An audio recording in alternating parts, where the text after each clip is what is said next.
Hello, welcome to Open the Gate. Still in London, and today we are with Chad Curie. Hello, Chad. Hello. Chad and I are very good friends since a while now, like maybe 4 or 5 years. Yeah. And you've been through a lot of episodes since I've met you. Yeah. Maybe you could tell it about the way that you moved to Europe from New York. Yes. Yeah, it was 4 years ago. I think I left New York. I came to Antwerp first, remember, for Designers Against AIDS to do an internship, an artisan residency there, which lasted, I think, 3 months, and then that's where we met. Yeah. Which we had previously met at Rick Owens in New York, my favorite. Adore Rick and Michelle, which is the point that brought us together first. But then when I was with Nanette at Designers Against AIDS, it was really a life-changing moment for me because I had never been out of the States. I think it was almost 4 years ago today in March where I landed in Antwerp. And I think didn't I come to RA the second day? Yeah, you came to visit me in Paris. I love this one. Where do I look? I love this one. And then from Paris to London, and to London to extraordinary East London. Yeah, where Chad, we are now. You are a visual artist. You perform, you play music, you take pictures, you make movie, you're a bit of everything that looks fine to me, I'll do it. But you're also a sculpture, a live sculpture, walking through the street, giving statement to people day and night. You're not afraid to be who you are. Oh, absolutely. You could even sleep with your makeup on. You actually Which I do. You absolutely. sleep with your makeup on. And actually the clothes as well. This is your everyday look. This is also a little bit special for Open the Gate. For this one. For Open the Gate. I love Open the Gate. That's my favorite. How does someone like you survive and make a living in a city like London? Thank you for that, by the way. It's difficult, of course, and that's one of the reasons but a joy. I love what I do and I love who I am, so it's not a brave act, it's not an unusual thing to me because it's just, I see me as me. So when I encounter positive energy or really negative energy or an amazing opportunity or beat within an inch of your life, it's not about any of it.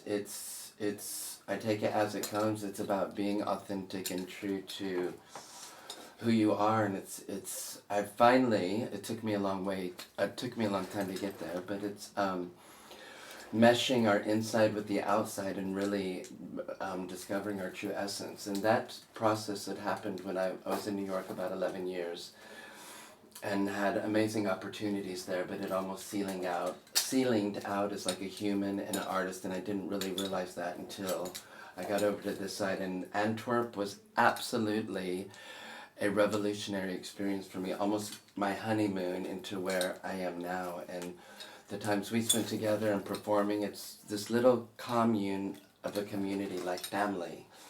And it really caught me off guard in the best possible ways. There were people, they don't flinch, they don't pause. True. It's everybody, there's room for everybody. So that was really, I believe, my preparation to come to London. So when I went to Paris and then came to London, I had a return. I was always going back to New York. And when I came to London, it was just, I was like, are you fucking kidding me? It was the minute my stilettos, I don't think I had these at the time, touched London soil, it was such a sense of belonging, and that I made sense. I don't know, I remember I was in Holland Park on Kensington High Street and I felt like I had arrived. And it's in a very humble way. and it was a no-brainer. I phoned my friends. I said, I'm never coming back.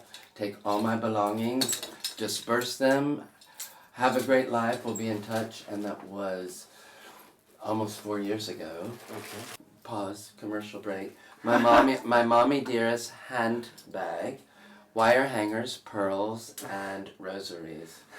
It works as a headpiece, a handbag, and a cock piece. Something. Look, it's so good. Fabulous. But So Chad, good. what people think when they see you in the street? Are they scared? Do you have like sometimes really weird Yeah, comments? I do. And back to what you said, how is it in London? And I'll kind of answer those together. Is that it's when you make such a life commitment and being, because I think, he said it, I think the greatest creative act that we can undertake is the act of creating ourselves. And I always say, this wasn't an accident. It chose me, but I think we also choose it as well. But it's, so when you don't fit a particular mold, I think that's also like a higher calling. It's a privilege in a way that we have a responsibility to extend positive energy to those around us through a very extreme or beautiful medium. I love to redefine energies. I love to be a beacon of light. It's not about being dark and scary. It's the opposite for me. So when you can shift energies and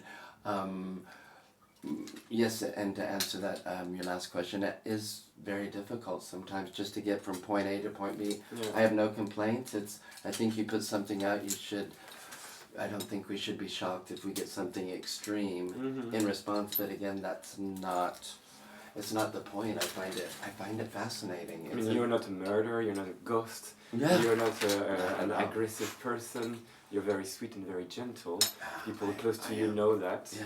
You don't have much, but all the thing you have, you could give it in 1 second to someone that you're finding. In a way, and that's why I think leaving New York was so, thank you honey, was fascinating. It was just, I think once we realize all this is just going to go away. It smells so nice. But now. you're a father, you have a son in America, and maybe it's a nice way to say hi. Hi Lars.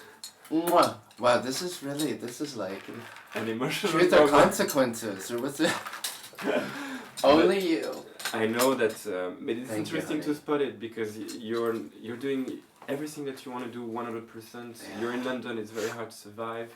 You have so many people that you love in America that think about you every day. And you think about Lars every day. I'm your friend, you talk about him. Lars. Lars, We think about you. Anselé, my son, 17 years old. And this is So not that's me. this is not easy, and you always keep the strength and this force in you to go further, to create, to be who you are. And even though everyone is sometimes a bit trying to slow you down or to show you from their finger or to be like, you're weird. No, inside of yourself, because you, about what you do and all the friends that you gathered in your life to make you so strong and to do what you do today. Then, by example, you have this amazing exhibition in LA coming. Absolutely. Of pictures that you did yourself that Yeah. you will be showing in this episode. Yeah, it's called Clean. It's with Homo Riot, my friend Brett McCall, and it's another step forward because I love covering and coding and what have you. So to expose all that and do some nude self-portraits, it's another step in just never say never. And who I am, and I think as Osho says, we're in a constant state of becoming. Yeah. But thank you, darling, for all that you just said as well, because it's being American, which I'm proud of, and I'm also proud that I've been, a Londoner in the UK for the last 4 years. London has totally embraced me with open arms, but it is difficult with these laws and legalities that completely fuck with my brain because it just creates division, it creates war, and it's I came here to just further myself, and it's not in a selfish way to where of course I care for my family and my chosen family, but lines get blurred, and it's I believe that when you believe in who you are and you're proceeding with truth, things will eventually fall into place, but because mankind is fallible and we live on the planet Earth, there are things and hurdles, and as I was saying earlier before we started filming, it's quite frustrating because I can see my nextness as far as growing, and because of legalities, it's really stunting my growth, and it's me or support me. This is the message. Support this guy. I mean, look at this. And we will finish this episode by the address and the dates of your exhibition in LA, because this is something big coming. Yes. So can I give you Please that? do. Yes. I'll send photos and address for the exhibition in Los Angeles. I have a big exhibition here in London. I'm also a DJ. You can listen to Chad on SoundCloud, Doc Dermer 8 at SoundCloud. We'll put this on the TV. But Lee Adams, my angel in residence here, has really just been plugged me into so many amazing art things. angel. Yeah, my art angel. And now it's my another medium I found is just playing music. DJing is just another type of performance. So I'm at Sketch Weekly, which is at 9 Conduit Street, and then Chaos London, which is at Electroworks quarterly, which I will be there next week. Very good. Thank you, Chad, for this episode. Yes. And the makeup was by Anastasia. Anastasia, my zombie, rotten zombie fairy, my collaborative, and Thank you for following us. I love Open the Game! Woo! Every Friday on Souvenirs from Earth.tv. And KTZ. Yes, you're a friend of us. Thank you for watching us, guys. See you next week. Bye bye. Take care. Ciao, ciao.